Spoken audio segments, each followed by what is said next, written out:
Ya, kemarin kita sudah jelaskan mengenai presentasi formil adaptif. Sekarang kita lanjutkan bagaimana adaptif itu kita akan jalankan dengan menggunakan Power Mill. Nah, ini adalah tampilan dari Power Mill. Mungkin kita semua sudah tahu bahwa Power Mill adalah software CAM untuk 2 aksis, 3 aksis, 4 aksis, 5 aksis sampai kompleks part ya. Lalu juga Windows Style, lalu juga kita bisa import dari berbagai macam tipe file, mulai dari file-file Aegis, Solid, Parasolid, dari AutoCAD atau dari software lain, dari CATIA, Inventor, SolidWorks, UG, semua bisa di open secara free atau gratis. Nah, saya akan lebih fokus pada proses adaptive manufacturing. Nah, di feature CAM, di Power Mill maksud saya, dia ada namanya menu di adaptive ya. Untuk bisa menampilkan menu adaptive ini, mulai dari ke kiri ke kanan, ini adalah proses layer to layer,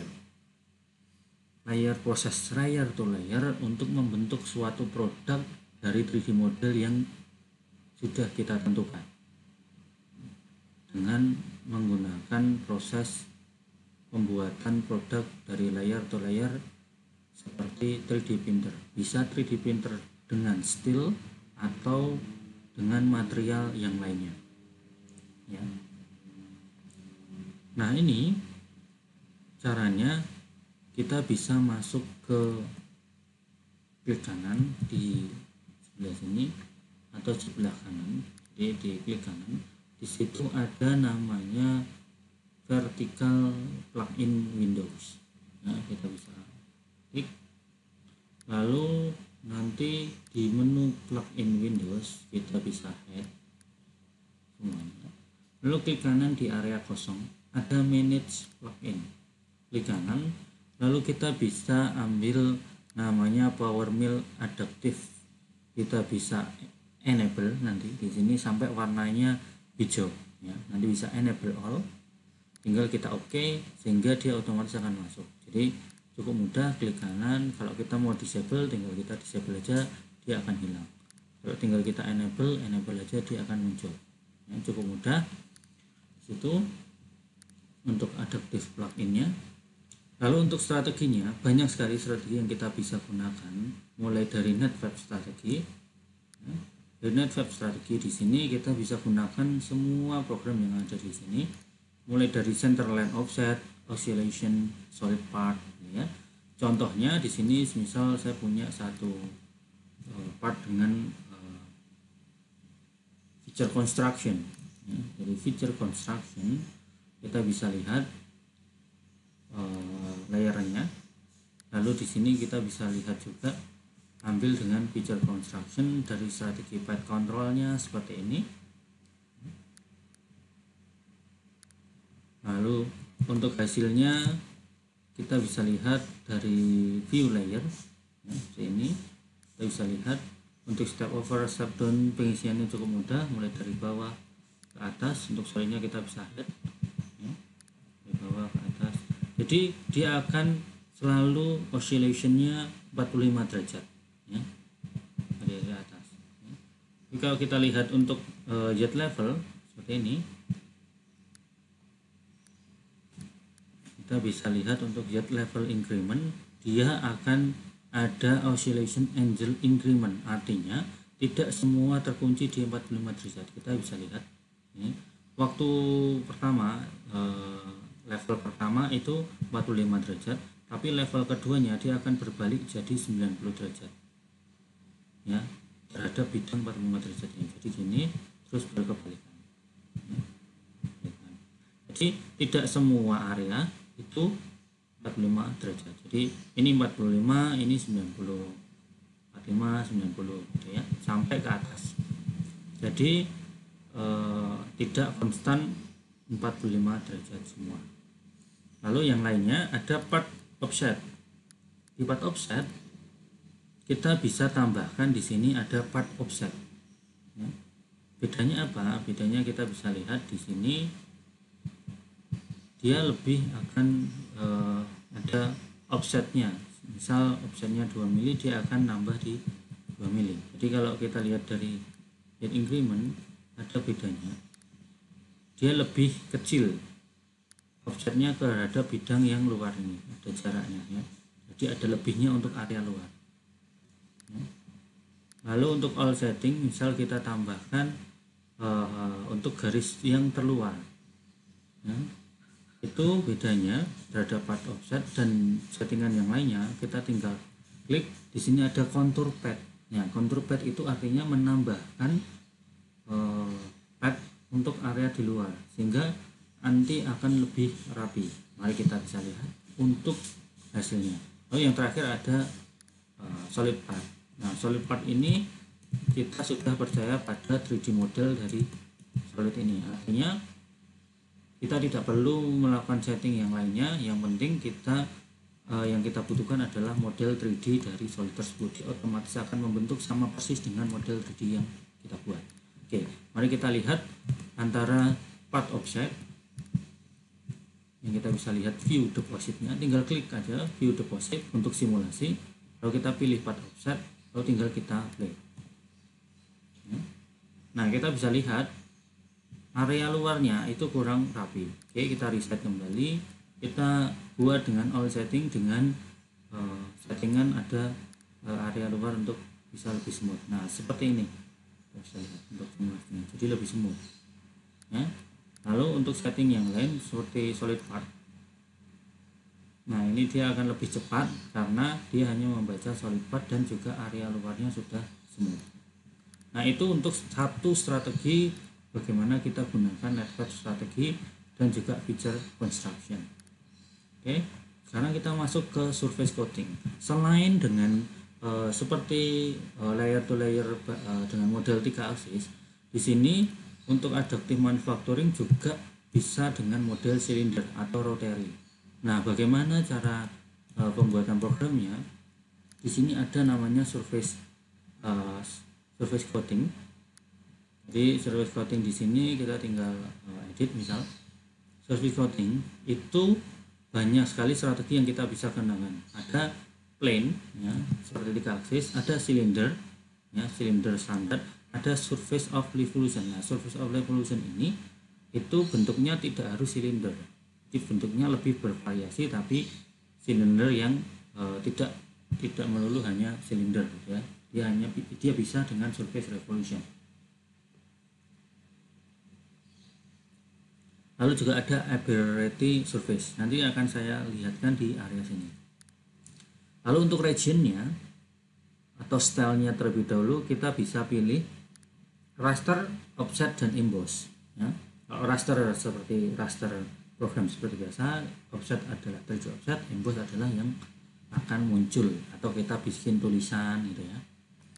Lalu untuk regionnya ada surface dan juga boundary, jadi ada batasan, kita bisa batasi dengan boundary misal, atau berdasarkan referensi surface yang kita select ya.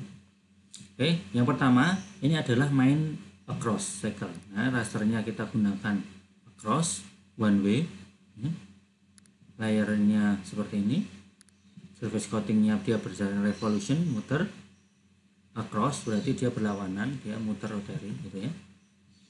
Lalu yang kedua ini ada main long, jadi longnya itu bedanya seperti ini ya, dia lurus, tegak lurus terhadap surface yang kita select.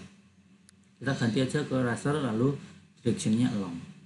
Lalu yang lainnya ada 3D offset, seperti yang saya bilang ada 3D offset seperti ini. Lalu dia ada penambahan boundary di sini, sehingga dia tidak memachining area semuanya.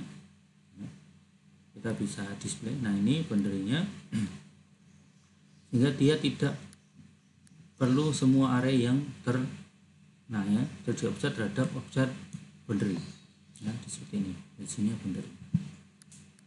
Lalu ada area raster, jadi boundary-nya kita bisa ganti raster lurus. Atau area multi. Multi itu berarti yang kita tambahkan di sini layering. Nah, layering ini kita bisa tambahkan number of layer. Jadi berapa jumlah titik itu, misal ada 5. Jadi 5 layer 1 2 3 4 5 seperti itu layer ya. Kalau thickness itu berarti jarak antara tiap layer pertama ke layer kedua ya. Tiap layer itu jaraknya berapa, biasanya kita bisa sebut step down gitu ya. Kalau ini layer thickness. Lalu ada emboss letter. Kalau kita buat misal dengan pattern, kita bisa tambahkan di sini ada namanya draft curve ya. Draft curve-nya kita buat dulu tulisan di pattern ini, lalu nanti kita tambahkan emboss untuk strategi. Nah seperti itu ya. Mari kita bisa lihat untuk beberapa proses di sini untuk penggunaan view deposit. Yang pertama main across ya, rotary seperti biasa, lalu bisa ditambahkan raster ya untuk terhadap boundary tadi. Jadi seperti bikin blade seperti itu ya, multiple dan rotary.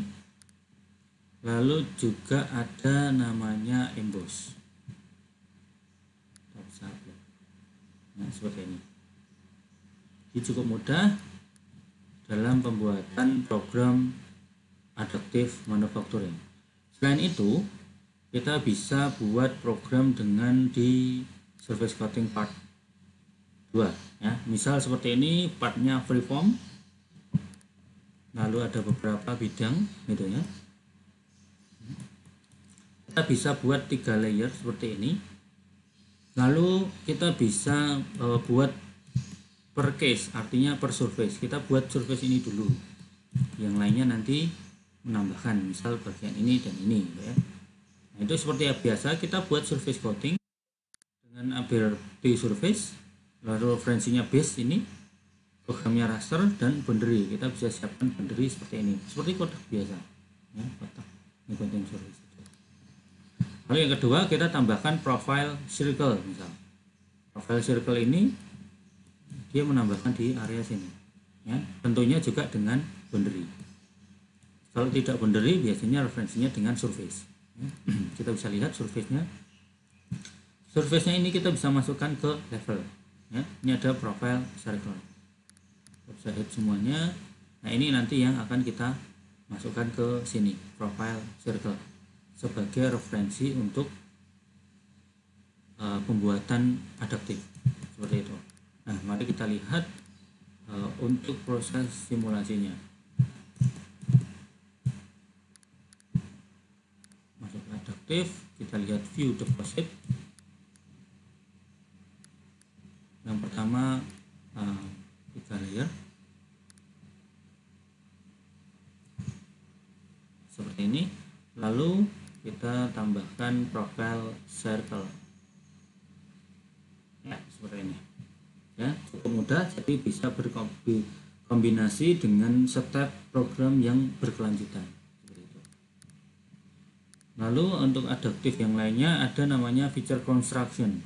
Nah untuk proses yang berkelanjutan kita bisa by part atau bagian-bagian tertentu, jadi tidak semua proses langsung dikerjakan. Seperti yang pertama seperti ini ada pad ya, misal penggunaan pad seperti ini, kita buat padnya terlebih dahulu, lalu juga sama dengan feature construction ya, lalu juga flank ya, seperti ini.